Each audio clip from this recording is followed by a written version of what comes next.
Hello বন্ধুরা, তোমরা সবাই কেমন আছো? আমি আবার বহুত দিন বাদে এলাম। দেখো এখানে লাল শাকের ডাঁটা আছে। এটা একটা নতুন রেসিপি। লাল শাকের শাকটা খাওয়া গেছে, তো লাল শাকের ডাঁটাটা এরকম রেখে দিয়েছিলাম। বাড়িতে কিছু মোরলা মাছ ছিল, তো ডাঁটাটাকে এইভাবে কেটে মানে গোড়াটা বাদ দিয়ে তারপরে একসাথে আর কি ডাঁটা দিয়ে বেরিয়ে যাতে একসাথে একটু থেতে করে নেওয়া যায়। তো থেতে করার পরে কেটে নিয়েছি, পিস করে নেওয়া গেছে। আর এখানে এই মোরলা মাছটাকে একটু নুন হলুদ দিয়ে মেখে রাখবো। আর হচ্ছে একটু শিলে একটু কালো সর্ষে, সাদা সর্ষে আর হচ্ছে কাঁচা লঙ্কা বা পাকা লঙ্কা দিয়ে একটু বেটে রাখবো। আর এখানে আছে সব কুচিয়ে নিয়েছি, পেঁয়াজ, আলু আর ওই ডাঁটা, এগুলো সব একসাথে মেখে নেবো।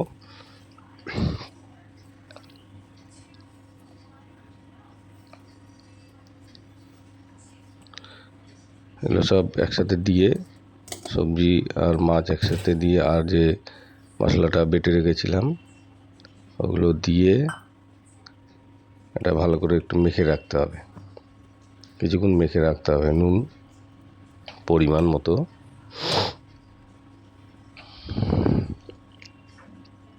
সর্ষের তেল,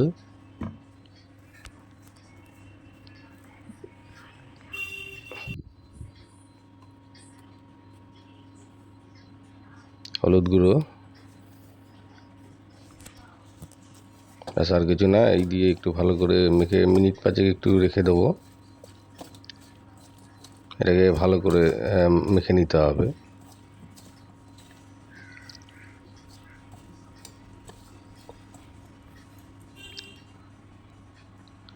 আর এখানে কড়াই গরম হয়ে গেছে, তেল গরম হয়ে গেছে। কড়াইতে কালো জিরে সম্বার,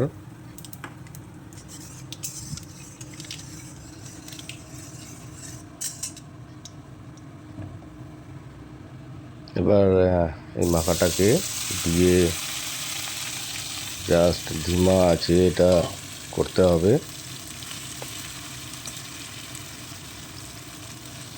যে বাটিতে মেখেছিলাম সেই বাটিতে সামান্য একটু জল দিয়ে এটা দিয়ে দেবো, আর জল দেবো না।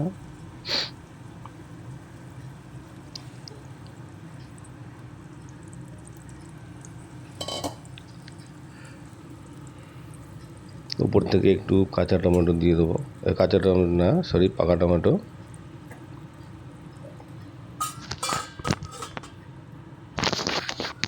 ঢেকে দেবো, ঢেকে রান্না হবে এটা।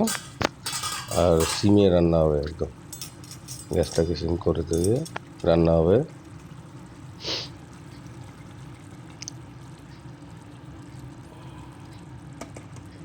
বেশি নাড়াচাড়া করা যাবে না, তাহলে মাছগুলো সব ভেঙে যাবে। আবার ঢেকে দেবো মিনিট 5 জন্য। রান্না প্রায় কমপ্লিটের কাছাকাছি। পাকা লঙ্কা চিড়ে দিয়ে দিলাম।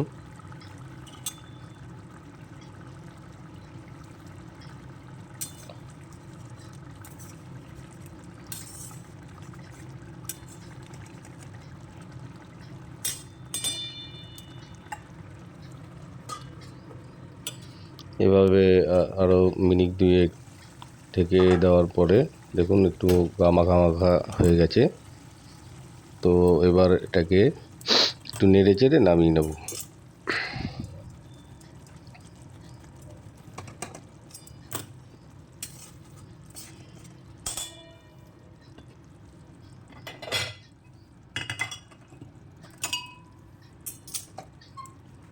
গরম ভাতে যা লাগবে শুধু এই দিয়েই একতলা ভাত খাওয়া যাবে। এটা নামানোর পরে একটু, যেহেতু সর্ষে আছে তো